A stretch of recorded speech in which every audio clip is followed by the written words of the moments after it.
Maintenant, si on fait si on ouvre une petite parenthèse par rapport à la variable aléatoire discrète, nous avons commencé pour ce cours-là par donner la définition de la variable discrète, donner sa loi de probabilité et après la fonction de répartition.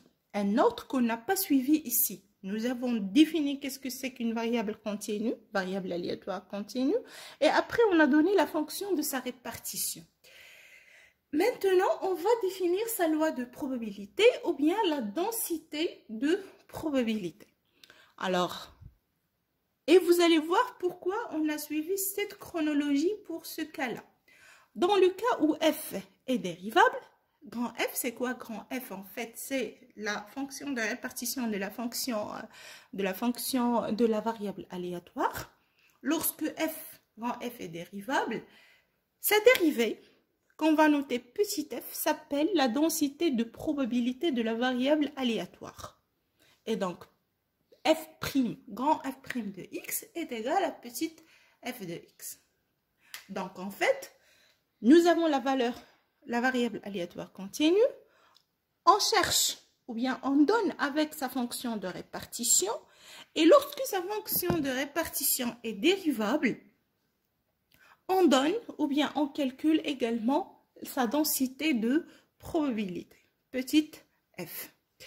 Les caractéristiques de la densité de probabilité, c'est que, puisque grand F est une fonction croissante, alors obligatoirement la densité de probabilité est une fonction positive, parce que c'est sa dérivée.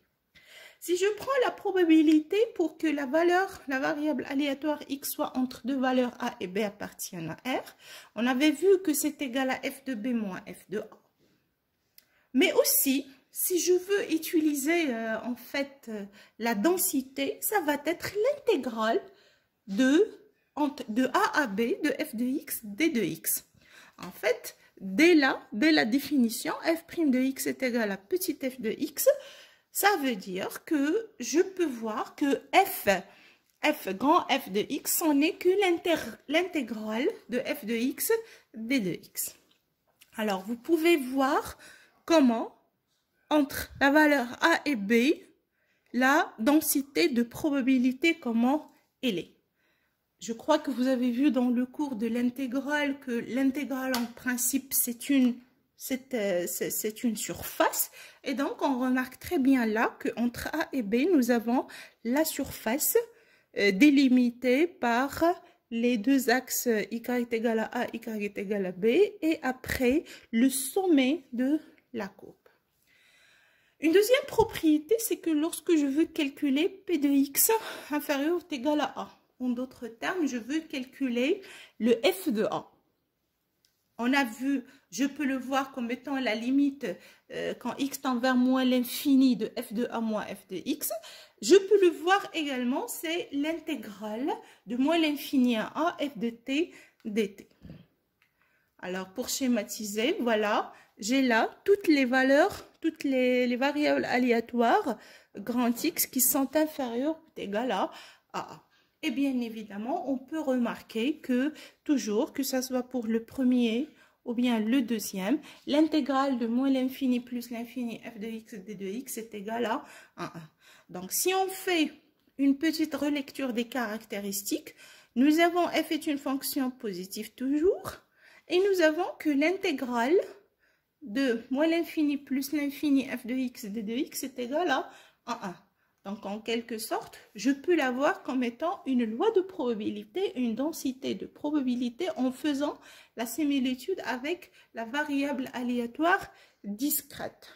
Sauf que, dans le cas discret, on utilise des sommations et dans le cas continu, la sommation se remplace davantage par l'intégrale. Alors, si on veut un exemple, voici là, ce sont des exemples de densité des probabilités. Si je prends f1 de x, c'est une variable, c'est une fonction définie par morceau. Si on est inférieur à 0, c'est 0. Si on est entre 0 et 1, largement, c'est 1. Si on dépasse 1 strictement, c'est 0. Donc, si je veux dessiner ou bien tracer ou bien visualiser cette fonction-là, avant 0, c'est 0. Entre 0 et 1, c'est 1. Et après 1, c'est exactement 0. La deuxième, c'est plutôt une fonction définie par morceau, mais sur 4 morceaux. Ça, comment dirais-je, sa représentation graphique est la suivante. Et pour la troisième, c'est plutôt, il y a l'intervention d'un exponentiel.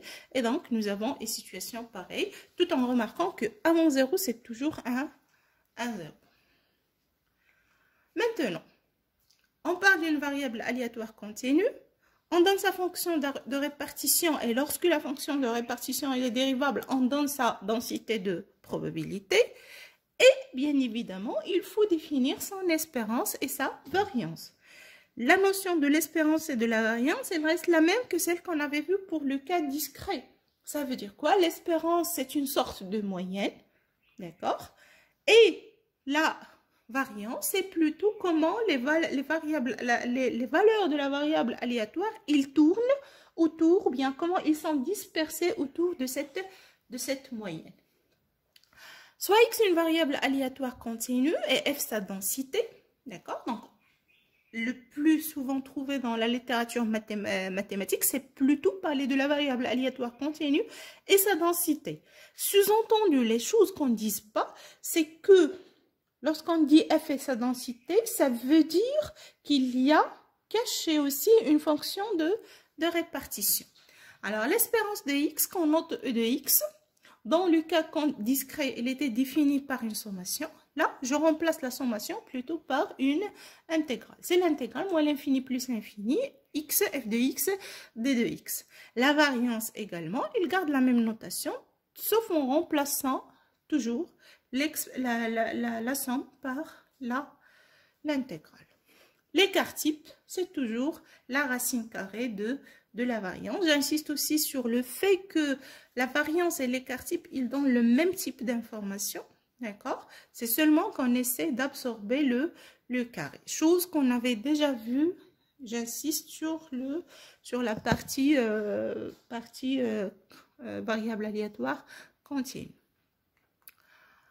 Un exemple, je prends par exemple cette fonction de densité, cette densité de probabilité, la deuxième, et j'essaie de calculer son espérance et sa variance. Donc, en faisant calcul, ça donne que l'espérance est égale à 0 et la variance est exactement 1 sur 6. Et v de x, bien évidemment, c'est égal à 1 sur la racine. Ah, pardon, c'est pas v de x, mais plutôt c'est l'écart type est égal à 1 sur la racine carrée de 6. Là, il y a des propriétés mathématiques de l'espérance et de la variance. Et après, je vais vous donner des références bibliographiques pour voir les démonstrations de ces relations.